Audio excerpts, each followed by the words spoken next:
শিউলি কিচেনে আপনাদের সবাইকে স্বাগত।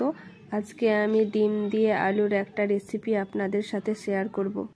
তাই প্রথম থেকে শেষ পর্যন্ত আমার ভিডিওটা অবশ্যই দেখতে থাকবেন।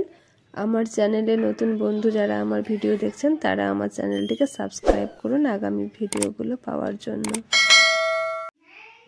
কুকারে ছোট করে কেটে রাখা আলু, ডিম, সামান্য লবণ দিয়ে দুটো সিটি উঠিয়ে নিচ্ছি। হাতে সময় খুব কম থাকলে আমি এভাবেই কুকারে ডিম আলুর ঝোল বানাই, আপনারাও এইভাবে বানিয়ে দেখবেন। কুকারটা ঠান্ডা হয়ে গেছে, এবার ডিমগুলোকে তুলে ভালোভাবে পরিষ্কার করে ছাড়িয়ে ছোট ছোট করে কাঁটা চামচ দিয়ে ছিদ্র করে নিতে হবে, যাতে তেলে দেওয়ার সঙ্গে সঙ্গে ফেটে না যায়। তেল গরম হয়ে গেছে, তেলে ডিমগুলোকে ভালোভাবে ভেজে তুলে নিচ্ছি। ওই তেলে পেঁয়াজ, কাঁচা লঙ্কা ভালোভাবে ভেজে নিচ্ছি।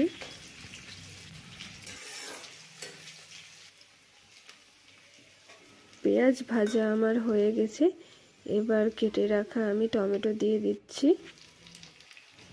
পরিমাণ মতো লবণ, সামান্য হলুদ দিয়ে ভালোভাবে নেড়ে নিচ্ছি।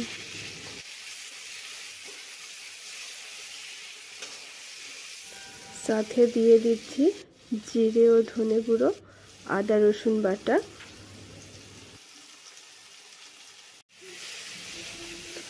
ভালোভাবে কষিয়ে নিচ্ছি মশলাটা।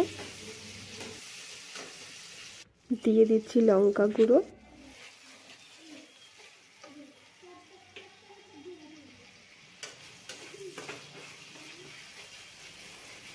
মশলাটা কষানো প্রায় হয়ে এসেছে, ওপর থেকে তেল ছেড়ে দিয়েছে। এবার আমি দিয়ে দেব সেদ্ধ করে রাখা আলু।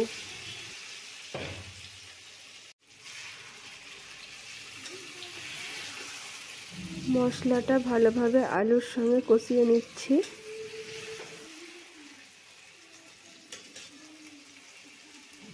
আলুটা আগে থেকে সিদ্ধ করা আছে, তাই আলতো হাতে আলুটাকে নেড়ে নিচ্ছি।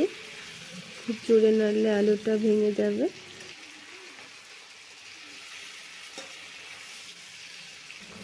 আলুটা কষানো হয়ে গেছে, এবার জল দিয়ে দিচ্ছি।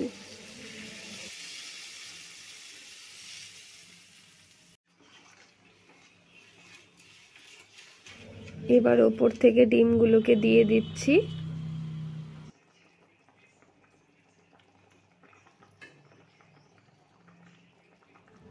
কেটে রাখা ধনেপাতা দিয়ে দিচ্ছি।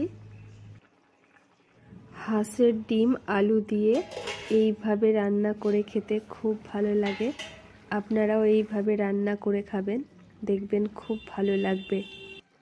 ডিম আলুর এই রেসিপিটা আপনাদের ভালো লেগে থাকলে প্লিজ লাইক, শেয়ার, কমেন্ট করবেন।